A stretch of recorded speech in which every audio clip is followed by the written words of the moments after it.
Halo semuanya, selamat datang di ulasan materi kita kali ini. Pernah kepikiran nggak gimana perburuan rempah yang awalnya memicu pelayaran mematikan melintasi samudra, ujung-ujungnya malah melahirkan revolusi intelektual yang luar biasa besar. Nah, hari ini kita bakal menelusuri perjalanan sejarah itu. Kita akan bongkar bareng-bareng gimana rute yang awalnya murni buat ekonomi bisa berubah total jadi rute ilmu pengetahuan yang membentuk peradaban di Nusantara. Oke, coba kita resapi bareng-bareng kutipan yang satu ini. Selama berabad-abad, lautan bukanlah pemisah, melainkan penghubung. Sering banget kan kita mikir kalau samudra luas kayak Samudra Hindia atau Laut Cina Selatan itu adalah batas geografis yang memisahkan manusia. Tapi sejarah justru membalikan pola pikir itu. Gelombang ombak dan angin muson ternyata malah bertindak ibarat jalan tol maritim raksasa yang menyatukan berbagai peradaban dunia dalam satu interaksi yang terus-menerus. Masuk ke bagian pertama, lautan sebagai jembatan jalur rempah. Jalur perdagangan maritim yang legendaris ini memang urat nadi pergerakan dunia pada zamannya. Dan kita bakal lihat gimana fungsinya jauh melampaui sekedar jalur kargo kapal. Nah, yang menarik banget di sini adalah kontrasnya. Di satu sisi, kita punya pergerakan barang fisik yang kasat mata, yaitu rempah-rempah eksotis yang super mahal di pasar dunia. Tapi tahu nggak, di sisi lain, pelan-pelan terjadi pergerakan hal-hal yang nggak berwujud. Ada ide-ide baru, budaya, dan bahkan keyakinan agama yang ikut terbawa. Orang-orang dari berbagai benua ini kan awalnya datang murni karena ambisi ekonomi ya. Tapi tanpa disadari, interaksi sehari-hari mereka memicu pertukaran nilai kemanusiaan dan spiritual yang dampaknya panjang banget. Lanjut ke bagian 2, pusat perdagangan global Asia Tenggara. Bayangin deh, hiruk-pikuk pelabuhan pesisir di masa itu, riuhnya tawar-menawar dalam puluhan bahasa yang beda, pasar yang kayaknya nggak pernah tidur. Ini benar-benar titik persimpangan paling sibuk di dunia. Terus, apa sih magnet utamanya? Jawabannya simpel, cengkeh dan pala. Kekayaan botani asli Nusantara inilah yang bikin seluruh dunia terobsesi. Sebagai gambaran, betapa gilanya situasi waktu itu, segenggam pala di pasar Eropa, harganya bisa setara atau bahkan galahin nilai emas dengan berat yang sama.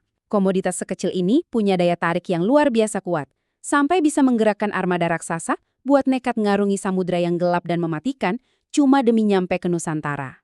Dan pertemuan berbagai bangsa ini terjadi dalam skala yang sangat masif. Kalau kita perhatikan pelabuhan-pelabuhan vital penyumbang urat nadi ekonomi waktu itu, kayak Malaka, Aceh, dan Gresik, kapal-kapal asing berukuran raksasa tuh bersandar silih berganti setiap hari. Para pedagang ulung dari Arab, Persia, India, sampai Tiongkok tumpah ruah di satu tempat. Jadi ini bukan sekedar transaksi jual-beli biasa ya. Ini adalah pertemuan akbar berbagai peradaban manusia di satu titik koordinat. Masuk ke bagian 3, kedatangan damai, penyebaran keyakinan. Nah, kita agak pelan-pelan sedikit di sini untuk melihat gimana proses pertukaran budaya ini bisa terjadi dengan sangat harmonis. Pertanyaannya, gimana interaksi masif ini nggak ngancurin tatanan sosial Nusantara? Jawabannya ada di proses yang berjalan secara bertahap ini. Pertama, semuanya murni berawal dari urusan niaga antar pedagang. Kedua, alih-alih pakai jalur penaklukan militer atau pemaksaan yang mana sering banget terjadi di sejarah dunia, mereka malah milih pendekatan dakwah yang super bijak, toleran, dan adaptif banget sama budaya lokal. Hasilnya, di tahap ketiga, terjadi penerimaan yang tulus dan luas dari warga lokal. Islam masuk ke kepulauan ini bukan lewat ujung pedang, melainkan lewat dialog dan penghargaan terhadap kearifan lokal kita. Terus, siapa sih aktor-aktor hebat di balik kesuksesan asimilasi ini? Di Tanah Jawa, pelopornya adalah tokoh-tokoh visioner kayak Sunan Ampel dan Sunan Gresik. Mereka ini paham banget satu aturan emas. Kalau mau menanamkan nilai baru secara permanen, jangan pernah mencabut masyarakat secara paksa dari akar budayanya.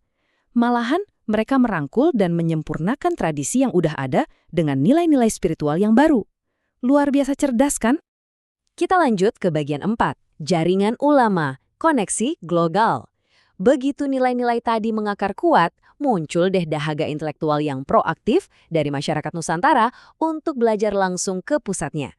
Coba perhatikan alur epik perjalanannya ini. Pertama, para pencari ilmu sejati ini nekat menempuh perjalanan laut berbulan-bulan, nembus badai dan ancaman perompak cuma buat ke pusat keilmuan kayak Mekah dan Madinah. Kedua, mereka tekun belajar bertahun-tahun di sana dan pulang bawa wawasan baru plus tumpukan kitab berharga. Dan yang ketiga, ilmunya nggak dinikmati sendiri, mereka langsung bikin pusat pendidikan kayak pesantren untuk nyebarin ilmunya.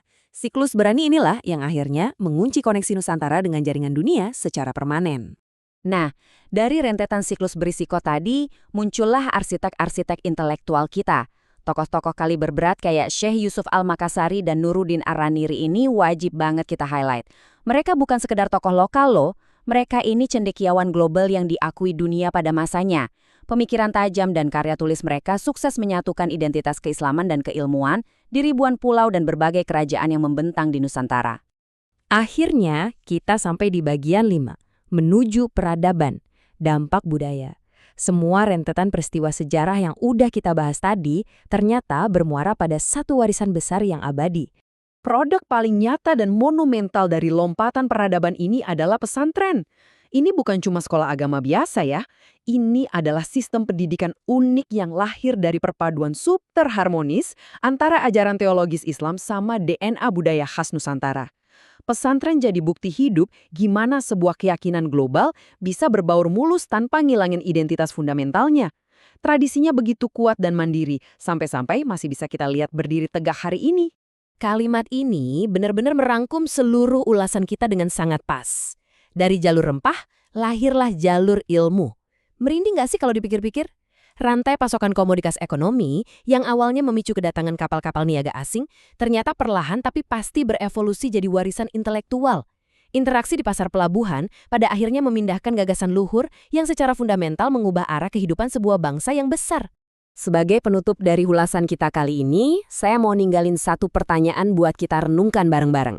Kalau pertukaran dari sekedar transaksi rempah di masa lalu aja bisa mewariskan fondasi peradaban sebesar itu buat kita, kira-kira di era modern yang serba digital, instan, dan terhubung dalam hitungan detik ini, warisan peradaban kayak apa sih yang lagi kita bangun buat generasi di masa depan? Silakan direnungkan ya. Teruslah kritis dalam belajar, dan sampai jumpa di ulasan materi kita selanjutnya.